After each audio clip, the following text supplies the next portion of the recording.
Reuters is reporting that GM in 2005 decided not to change an ignition switch, which was eventually linked to the deaths of at least 13 people.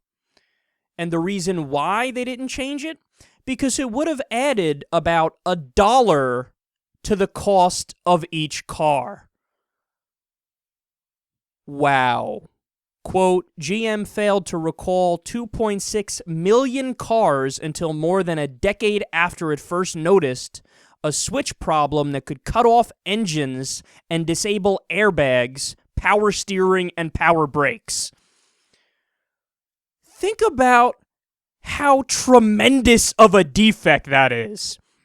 Like, yeah, you know, this switch here, it'll be fine for the most part, the majority of the time. But in a few cases, just be warned that it might actually cut off the engine and disable the airbags and power steering and power brakes.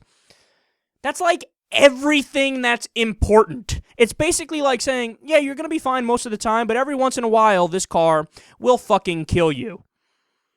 Okay, that appears to be a problem. Yeah, you can't just sell that product and act like, well, it's cool, it's totally fine. We looked at the statistics, and only in a small percentage of cases does the car absolutely flip out and not work and you die. That appears to not be something you should take any percentage chance with. They say the, quote, tooling costs, as they call it, would have been about $400,000, and that might have been one of the reasons why they said, well, look, we don't want to do it. But they're allowed to spread that out over years. So they don't have to pay the $400 up front, and they could probably write it off as well as a tax deduction. So it really just comes down to pure 100% unfettered, insane greed, where they said, fuck it, don't add the extra dollar cost on the car, just sell them, and if it happens in a couple cases, hope nobody catches on. I mean, even the company that made the part, Delphi Automotive, told GM that the Switch did not meet their standards in early 2002. But GM was like, okay, it doesn't matter, we'll take that Switch anyway. Man, to say that this is a damning story is the understatement of the year. I mean, this is up there with, you know, we always talk about Wall Street, they're terrible, they destroyed people's livelihoods, they committed fraud on a massive scale, and they just did all these horrible things, took the bailout money and then paid bonuses to the people who bankrupted their company, so they should have been fired, never mind not getting bonuses. Like, yeah, they're terrible people, and they destroyed livelihoods, and they wrecked lives from a financial perspective. But this is death! This is actual death! And GM was like, yeah, no, we're good here. No, we don't need to update that. And you know what?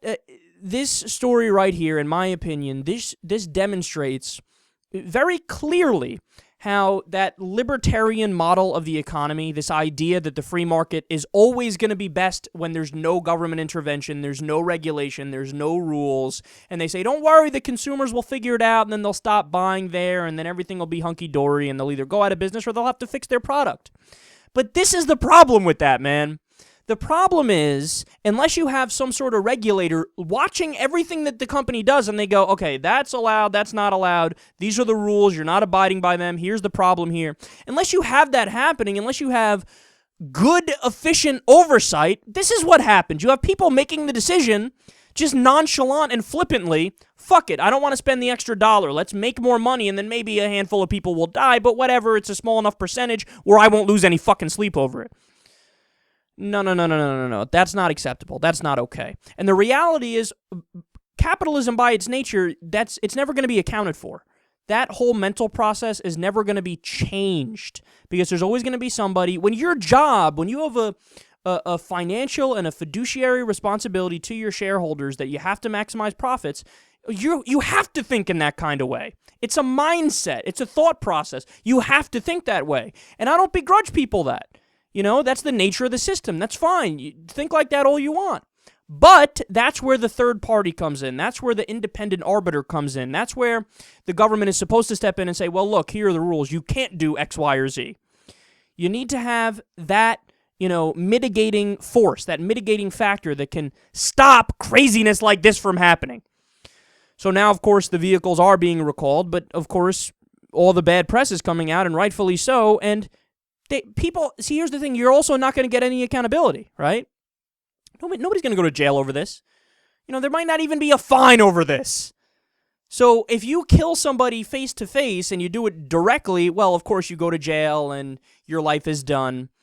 But if you spread it out over different layers of capitalistic bureaucracy, well, then you could just hide behind that and say, whoa, us? No, that doesn't count, man.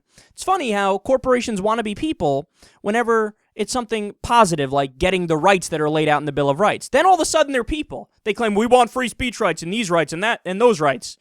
But then when something bad happens, now they don't want the rights because then they'll have to go to jail. Then there's actually responsibilities that go hand in hand with that.